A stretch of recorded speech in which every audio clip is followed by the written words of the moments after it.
Есімім Ерлан, 42-демін, Алматы қаласының тумасымын, инженер-система техник мамандығын бітіргем, IT саласында жұмыс істеймін. Инвестиция саласында дұрыс жұмыс істеу үшін алдын ала оған дайындалу керек. Соған байланысты біз интернет аясында көп мағлұматтар жинадым, өмірлік тәжірибе болды. Сол тәжірибелердің бастамасында жиналған ақшаны бірінші бір бизнеске салдық. Бір жерде бизнес жақсы жүрді, бір жерде орылдық. Опыт дейді ғой енді, тәжірибе. Сол тәжірибелердің арқасында көп мамандарды тыңдап, зерттеп, үйреніп, сол бір нәтижеге жеттік. Қазіргі уақытта осы UV компаниясына қаржылай инвестицияны салып, халал түрде осындай нәтижеге жеттік. Ең алғашқы UV группасымен таныстығым Алибековтың видеосынан басталды.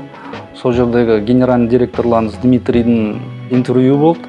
Сол мәселе мені қызықтырды. Ол кезде компанияның ең бірінші объектісі ғой. Сол 6-7 этажға салынып бітіп жатқан кезде маған сенімдік тудырды.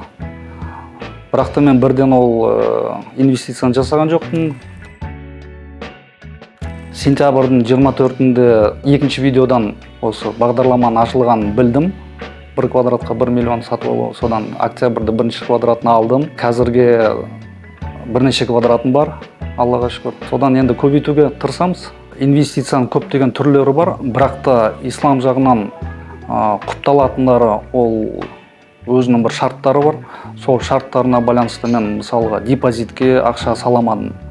Өйткені ислам шариғаты бойынша ақшаны ақша жасай алмайды. Мен ақшаны салып, оны процентке қойып, одан пайда көре алмаймын. Сондықтан ол жерде енді түбіне түспей қойық, сауда деген бар, саудада береке бар дейді. Сондықтан мен осы квадратты сатып алатын болсам, ол сауда болып есептеледі.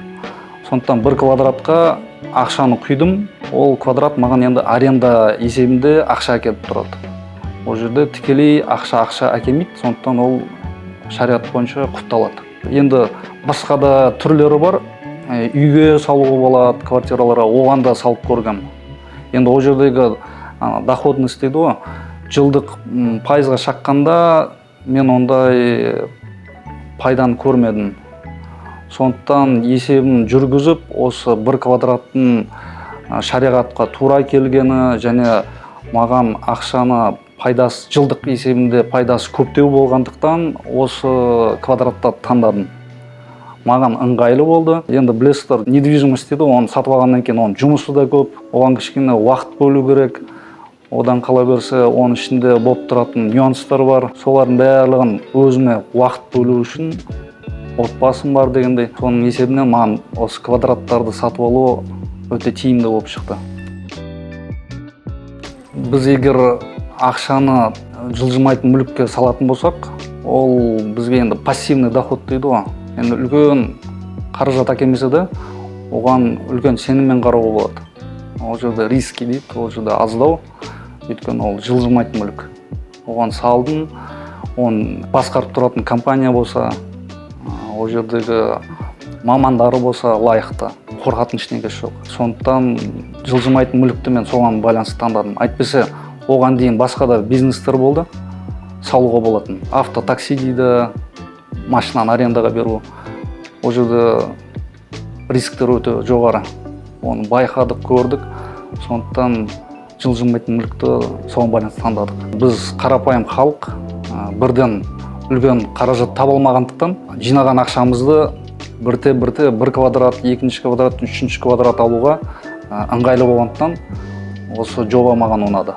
Енді өзімнің ортам бар, жолдастар бар, солардың арасында осы жобаны айтқан кезде көбісі бұл жаңа деңгейдегі жоба болғандықтан танымайды, сенімсіздік танытады. Енді оған өзімдей сенетін адамдарға түсіндірген кезде көбісі құптады, менімен бірге келгендері де бар. Түсіндірген, егер жобаны дұрыс түсіндіріп, лайықты түрде жеткізетін болсам, көпшілік оны біле бастайды, түсіне бастайды, сенімдік артады. Сол жобалардың бөліскеннен кейін адамдар түсіне бастады. Осындай квадраттарды алуға болады, жиналған қаражатты мысалға бізге көбінесе танымал депозит, үйге, ипотекаға емес, осындай жобаға салған кезде өзінің қаражатын сақтап қалуға, көбейтуге мүмкіншіліктері көбейетіні біле бастады.